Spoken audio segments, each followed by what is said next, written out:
A gripe espanhola não é originária da Espanha, e sim dos Estados Unidos. A gripe se denominou espanhola porque a Espanha foi que alertou o mundo para essa gripe.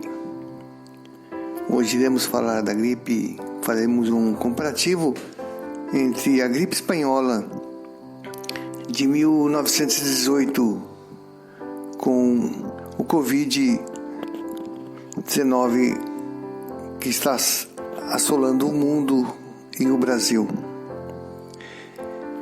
Como o vírus chegou ao Brasil? Chegou pelo Rio de Janeiro, trazido por estrangeiros no navio Demerara, e logo se propagou. Em 1918, nessa época, não havia microscópio potente, os remédios da época eram tímidos e também não existiam vacinas, pois o H1N1 não era nem conhecido. Já na cidade de São Paulo, a hipótese mais provável é que veio de Brasília ou do Rio, por um estudante ou por um time de várzea de futebol que veio do Rio para jogar em São Paulo. As semelhanças e diferenças com a pandemia do Covid-19 e a influenza foram, em São Paulo, estabelecimentos foram fechados, fiéis foram aconselhados a não ir às missas, porque naquele tempo a igreja evangélica no Brasil ainda estava engateando. Em algumas cidades, mais da metade da população adoeceu. Houve um colapso nos hospitais e nos serviços funerários. Um exemplo disso foi a construção em toque de caixa do cemitério da Lapa, na capital, na Vila Leopoldina. Na cidade de São Paulo morreram 5.400 pessoas, 1% das 54 mil pessoas que moravam aqui. Trazido para os dias de hoje, seria em torno de 120 mil pessoas mortas. Proporcionalmente, a Covid matou até o momento muito menos. No Rio foi pior. Houve momentos que não havia quem enterrasse os mortos.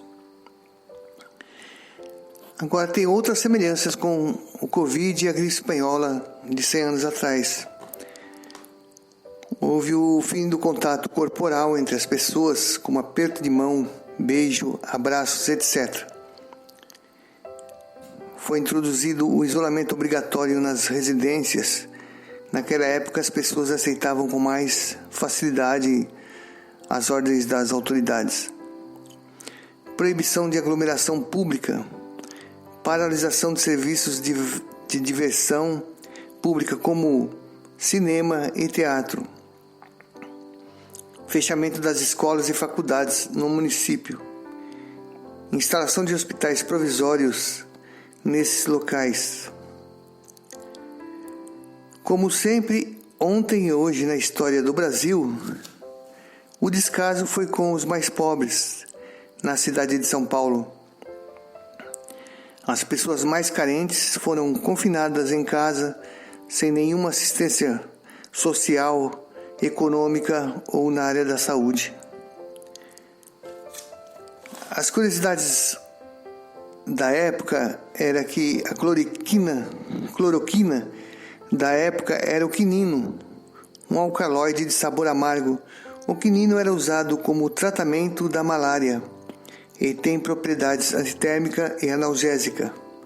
As farmácias da época vendiam com o nome de quina iodada. As ruas de São Paulo ficavam cheias de caminhões com cadáveres aguardando caixões. Os fabricantes do mesmo não davam conta da demanda.